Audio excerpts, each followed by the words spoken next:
Voilà, quelques minutes de pause. Et déjà, vous avez certainement pu apprécier la qualité musicale de ce chef. Ils sont venus à Dunkerque, de la région lilloise, pour offrir ce concert à la finition et à la restauration du Grand Orgue de Malon. Donc voici un moment très important. Nous allons passer parmi vous avec des paniers qui vous permettront de participer à cette restauration et à cette finition de l'orgue en participant à financer ce concert. Quelle somme devez-vous donner? Vous allez me dire. Je vous propose de penser à une place de cinéma qui paraît quelque chose de bien. Une place de cinéma.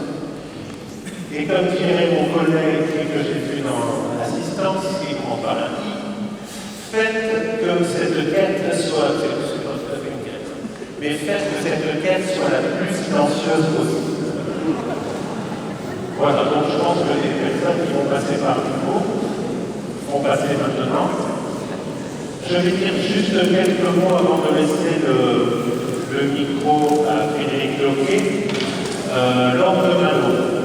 Vous le présenter, c'est un orgue, avant à Malon, il y avait un orgue construit en 1932 qui était en tribune.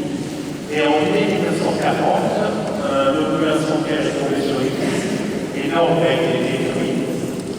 L'orgue d'avant, c'était un venin Fichet. Et avec les dommages de guerre, on a construit un nouvel orgue, un orgue du marque très connu qui est la marque Clocher de Guerre. Alors, les orgues Clocher de Guerre, le Clocher de Guerre a participé à l'orgue de Notre-Dame de Paris, Sainte-Clotilde à Paris, c'est une manufacture de Nantes, donc les orgues de la cathédrale de Nantes, c'est une manufacture qui avait une très grande qualité et vous allez bientôt entendre présenté par Dominique Linard au Fêtoir sur les grands jeux de coupe, et vous verrez que l'orgue sonne magnifiquement bien. Alors l'association s'est créée en 2003. Depuis 2003, l'orgue s'est amélioré, s'est complété, tel que l'avait voulu la manufacture il y a 50-60 ans.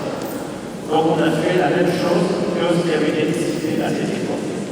Voilà, donc je vous remercie beaucoup de participer à ce concert et je vais laisser la parole à Frédéric Loquet.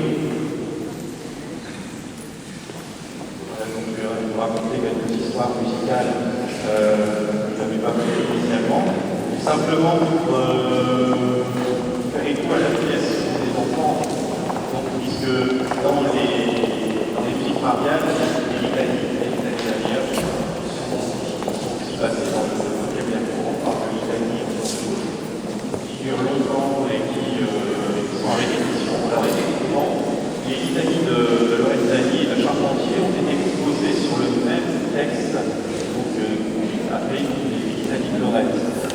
Lorenzani, son nom sonne consonance italienne, mais c'est quelqu'un qui a beaucoup travaillé en France, un technicien en France, qui avait trouvé qu'on avait pu voir dans le programme en Italie, parce que Louis XIV n'avait pas pu l'employer. Mais c'est un compositeur d'une grande qualité, c'était relativement simple d'interprétation avec quelques instruments. Donc Lorenzani est reparti en Italie, et l'Italie appelle aussi Charpentier.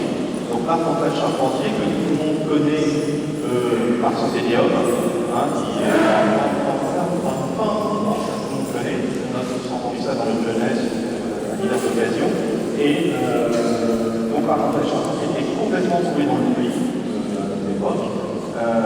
Et c'est grâce à cet événementiel, on va dire, que ce sont les surgit. Et vous verrez que c'est un musicien, un compositeur qui a été également extrêmement inspiré, extrêmement magnifique, et qui malheureusement est toujours resté dans l'ombre de lui. Donc lui, italien, lui aussi, qui était venu à la cour de Louis XIV, et qui avait été le monopole de la composition par le roi, et qui a écarté, évincé littéralement les autres qui auraient pu faire ouvrage. Et tout le monde s'accorde à dire aujourd'hui que la musique de Charpentier est infiniment plus intéressante et de meilleure qualité que celle de Denis. C'est une qui est parmi les musiciens. Donc, pour vous dire aussi les litanies de Charpentier, donc, qui sont écrites pour 6 voix. Vous voyez que l'ensemble vocal est de petit détective. Donc 6 voix et 12, donc ça fait 2 par voix. Donc bon, ben, il faut travailler pour rester pas se tromper, chanter avec son voisin. Enfin, c'est tout un travail qui intéresse aussi les gens de l'ensemble vocal, puisque c'est quand même pas évident de pouvoir chanter des œuvres aussi difficiles, enfin exigeantes, à un aussi petit effectif. Sauf que cette musique a été composée pour des voix solistes. Donc en fait, on est ici à l'institution de l'effectif qui avait été prévu par Charpentier et avec un orgue qui était aussi très probablement proche de l'orgue qui était utilisé à l'époque. Aujourd'hui, vous allez dans les concerts de musique baroque, on utilise beaucoup les orgues qu'on appelle positifs, qui sont les petits instruments qu'on propose, par définition, je dirais, mais qui n'ont pas le son qui apporterait un instrument de cette facture, même si on joue évidemment par exemple un jeu quand il y a des chanteurs, parce que vous allez voir la pièce de train, là, on va voir si je puis dire. Donc, maintenant qu'il n'y a pas, vous verrez que c'est un instrument qui est quand même remarquable et qui peut aussi s'adapter aux voix par les jeux et l'enregistration qu'on essaie d'utiliser ou travailler un peu là-dessus. Et donc là, vous aurez une institution qui est assez proche de ce que les contemporains de Charpentier auraient fait entendre. Bon, petit détail technique, anecdote, je veux dire, c'est que la musique de l'époque était jouée un ton plus bas. Le diapason d'époque était un ton plus bas que le diapason actuel. Il a donc fallu réécrire des parties d'orgue et de flûte, puisque les instruments actuels jouent en 440 Hz et que le diapason baroque français était à 380 Hz, un ton plus bas. Donc vous chantez, vous voyez un La et vous chantez un Sol dans cette musique.